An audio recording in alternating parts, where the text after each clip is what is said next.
Imagine the unthinkable. Your child vanishes without a trace, and suddenly, the world points fingers at you for not being perfect enough. That's the chilling reality at the heart of Peacock's All Her Fault. And trust me, once you dive in, you won't want to look away. We'd go to any lengths for our children. Any lengths at all, declares Marissa Irvine, portrayed brilliantly by Sarah Snook. The frantic mother who drives the narrative of Peacock's enthralling domestic thriller, All Her Fault. Like countless parents who echo this sentiment, she's deadly serious. To safeguard her abducted 5-year-old son Milo, played by Duke McLeod, there's no boundary she won't cross, no extreme action she'll shy away from. Yet, as any devoted caregiver will attest, the relentless demands of raising kids often expose the boundaries of even the deepest devotion. The frayed nerves after yet another meltdown, the skipped bedtime routines due to overtime at work, or the harsh truths that no level of nurturing can shield a child from indefinitely. All Her Fault. The bottom line, well-crafted and keenly insightful. Premiere date, Thursday, November 6th, Peacock. Actors, Sarah Snook, Jake Lacy, Dakota Fanning, Michael Pena, Sophia Lillis, Abby Elliott, Jay Ellis, Daniel Monks, Duke McLeod. Creator, Megan Gallagher. Adapted from Andrea Mara's novel. This gripping whodunit explores those vulnerabilities, scrutinizing them from every perspective as Marissa and her spouse, Peter, embodied by Jake Lacy, navigate the horror of Milo's absence. While it doesn't quite reach the pinnacle of elite domestic suspense tales centered on affluent, troubled white households, where Big Little Lies still reigns supreme, it's a consistently captivating watch, packed with smart twists and poignant reflections on a mother's remorse, a father's overconfidence, and the fragile boundary separating protection from domination. For a stretch, the exact fate of Milo feels secondary. From the moment Marissa arrives to collect him from a playdate only to find him missing, the instinctive reaction from law enforcement, neighbors, onlookers, and even subconsciously within the family is to scrutinize Marissa for lapses in vigilance, or to question Jenny, Dakota Fanning's character, for choosing the babysitter Carrie, played by Sophia Lillis, who becomes a prime suspect. Perhaps if these career-focused moms hadn't been so preoccupied, they could have managed without hired assistance. Maybe with more awareness, they'd have spotted warning signs. Certainly, it all might have been avoided. Not everyone voices these thoughts directly, but the series, penned by Megan Gallagher and drawn from Andrea Mara's book, masterfully depicts the unspoken ways judgment seeps through.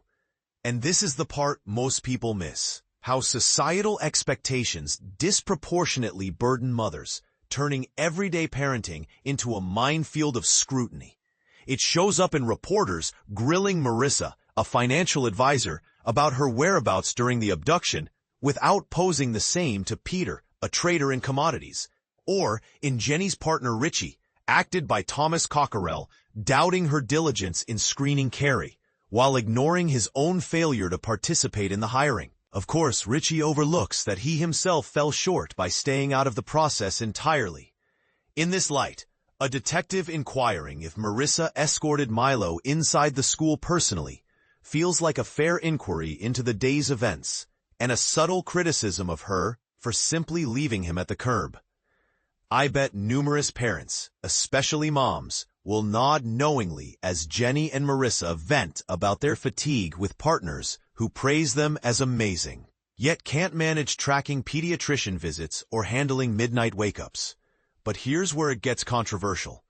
Is this blame game fair, or does it reveal deeper biases in how we judge working parents? If empathy is a major draw of All Her Fault, it occasionally makes the secondary figures seem more like vehicles for debates on family structures and gender roles than fully fleshed-out people. Jenny and Richie, for instance, appear as archetypes of unhappy marriages rather than distinct personalities. Meanwhile, Detective Alcaraz, brought to life by Michael Pena, and his disabled teenage son Sam, played by Orlando Ivanovic, share touching moments that almost feel like a billboard declaring, "Not all men."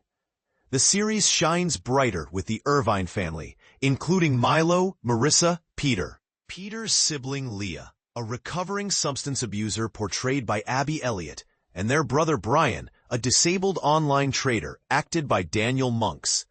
Rounding out their close group is a buddy, Colin, essayed by Jay Ellis, whose main role is plot propulsion. The siblings' interdependent ties, rooted in past hardships, act as a shadowy counterpart to the parental love fueling the central enigma, colliding in unforeseen, thrilling ways, yet resolved satisfyingly through Alcaraz's steady, thorough probe. Equally compelling is the evolving portrayal of the lead parents. Snook excels in conveying fragile, intense emotions without descending into melodrama, grounding the story in authenticity, amid increasingly wild plot developments. But the most intriguing character study, and Lacy's most nuanced role, goes to Peter. After portraying affable types in shows like The Office and Obvious Child, and shifting to antagonistic figures in The White Lotus, Lacy captures the exact moment when kindness slips into toxicity, and potentially reverses. "Now I understand," a figure muses as the finale wraps, with everything resolved. Why we rush to accuse strangers, even without facts? It's comforting. Imagining their suffering distracts from our own. True to a strong mystery, All Her Fault uncovers all the secrets and assigns culpability. Its clever edge lies in exposing how blame shifts easily. Some get it unfairly, others dodge it, and our eagerness to assign it. So what do you think? Does this show challenge your views on parental blame, or do you see it reinforcing stereotypes? Share your thoughts in the comments. Do you agree that society judges moms more harshly, or is there a counterpoint I'm missing? Let's discuss.